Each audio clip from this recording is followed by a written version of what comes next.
Jadi apa itu makroekonomi pengantar? Makroekonomi pengantar adalah cabang ilmu ekonomi yang berfokus pada studi tentang ekonomi dalam skala besar, yaitu pada tingkat nasional atau tingkat global. Makroekonomi menganalisis perilaku ekonomi keseluruhan, termasuk fenomena seperti pertumbuhan ekonomi, inflasi, pengangguran, neraca perdagangan, dan kebijakan moneter serta fiskal. Pengantar makroekonomi adalah pendahuluan atau pengenalan kepada konsep-konsep dasar dalam studi makroekonomi. Biasanya, dalam mata kuliah atau bahan ajar pengantar makroekonomi, kita akan mempelajari tentang topik-topik seperti pertumbuhan ekonomi, bagaimana ekonomi tumbuh dari waktu ke waktu, dan faktor-faktor yang mempengaruhinya. Kemudian inflasi, peningkatan umum dalam harga-harga barang dan jasa, serta dampaknya pada perekonomian. Juga pengangguran, tingkat pengangguran dalam perekonomian, jenis-jenis pengangguran, dan dampaknya. Juga kita pelajari tentang pendapatan nasional, cara mengukur total pendapatan dalam perekonomian dan distribusinya, kemudian kebijakan moneter, kebijakan fiskal, pasar keuangan, pasar perdagangan internasional, tenaga kerja, dan siklus ekonomi. Pengenalan ini memberikan dasar untuk pemahaman lebih lanjut tentang dinamika ekonomi dalam skala besar dan bagaimana faktor-faktor ini saling berhubungan.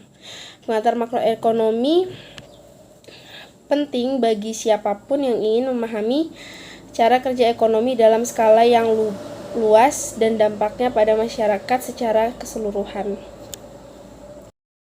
Mengapa kita harus mempelajari ilmu makroekonomi pengantar? Jadi, pemahaman tentang ilmu makroekonomi memiliki banyak manfaat yang penting dalam konteks ekonomi dan sosial. Berikut adalah beberapa alasan mengapa kita harus mempelajari ilmu makroekonomi. Yang pertama adalah pemahaman ekonomi keseluruhan. Makroekonomi membantu kita memahami bagaimana perekonomian suatu negara atau bahkan dunia secara keseluruhan berfungsi. Kemudian kebijakan publik. Pengetahuan tentang makroekonomi penting bagi membuat kebijakan pemerintah. Kemudian prediksi dan perencanaan bisnis. Pelaku bisnis dapat menggunakan analisis makroekonomi untuk meramalkan tren ekonomi, seperti permintaan konsumen, suku bunga, dan inflasi. Ini membantu untuk merencanakan strategi bisnis yang lebih efektif. Kemudian investasi dan keuangan pribadi. Pengetahuan tentang makroekonomi dapat membantu individu dalam pengambilan keputusan keuangan. Kemudian pemahaman sosial, mengatasi krisis ekonomi, partisipasi demokrasi. Dan pada akhirnya, memahami ilmu makroekonomi membantu kita menjelaskan fenomena ekonomi yang kita alami dalam kehidupan sehari-hari, mengambil keputusan yang lebih baik, dan berkontribusi pada pembangunan ekonomi dan sosial yang berkelanjutan. Salah satu teori makroekonomi yang sangat penting dan berpengaruh adalah teori Keynesian.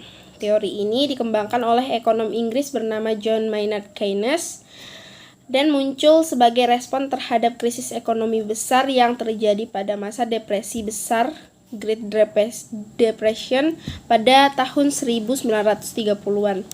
Teori Keynesian berfokus pada pengaruh pengeluaran agregat terhadap aktivitas ekonomi keseluruhan, termasuk tingkat output, pengangguran, dan inflasi. Beberapa konsep kunci dalam teori Keynesian meliputi konsumsi tabungan.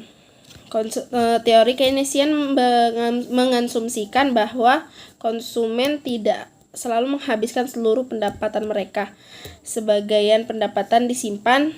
Tingkat tabungan ini berdampak pada tingkat pengeluaran agregat dalam ekonomi. Kemudian pengeluaran pemerintah.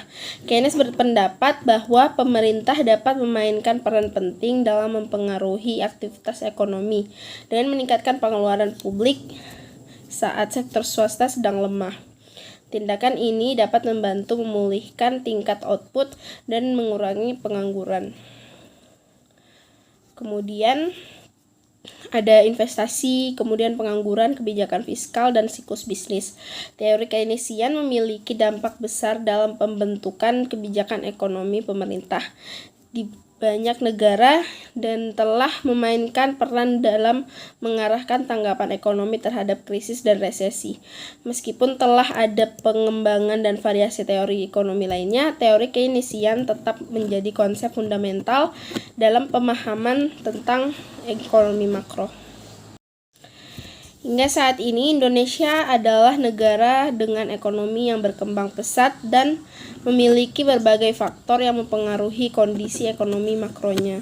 Beberapa aspek yang mungkin berdampak pada kondisi ekonomi Indonesia yaitu meliputi yang pertama pertumbuhan ekonomi. Sebelum pandemi COVID-19, Indonesia telah menunjukkan pertumbuhan ekonomi yang relatif stabil. Namun, pandemi tersebut memiliki dampak signifikan terhadap berbagai sektor ekonomi seperti investasi serta ekspor, jumlah komoditas dan produk manufaktur. Kemudian, pandemi COVID-19. Seperti banyak negara lainnya, Indonesia juga terdampak oleh pandemi COVID-19. Pembatasan perjalanan, penutupan bisnis, dan gangguan dalam rantai pasokan global telah mempengaruhi pertumbuhan ekonomi dan lapangan kerja.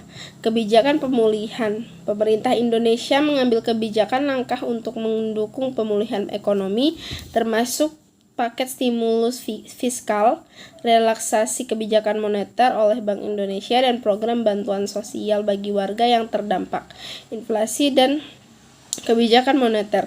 Inflasi dan kebijakan moneter yang diterapkan oleh Bank Indonesia memiliki dampak signifikan pada Indonesia. Bank Indonesia harus menyesuaikan suku bunga dan kebijakan lainnya untuk mengendalikan inflasi dan mendukung pertumbuhan ekonomi.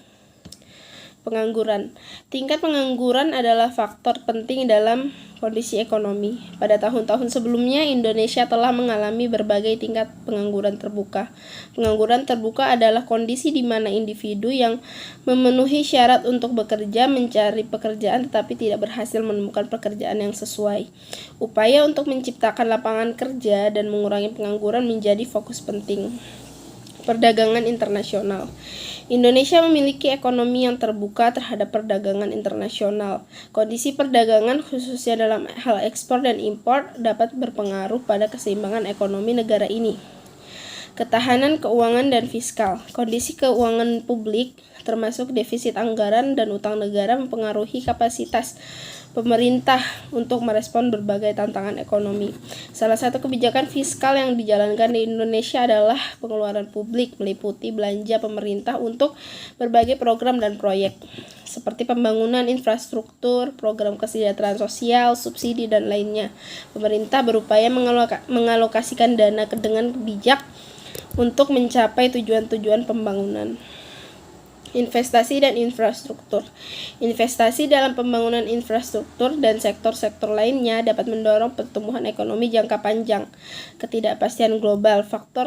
Faktor-faktor global seperti perubahan dalam ekonomi global, kebijakan perdagangan internasional, dan fluktuasi harga komoditas juga dapat mempengaruhi kondisi ekonomi di Indonesia.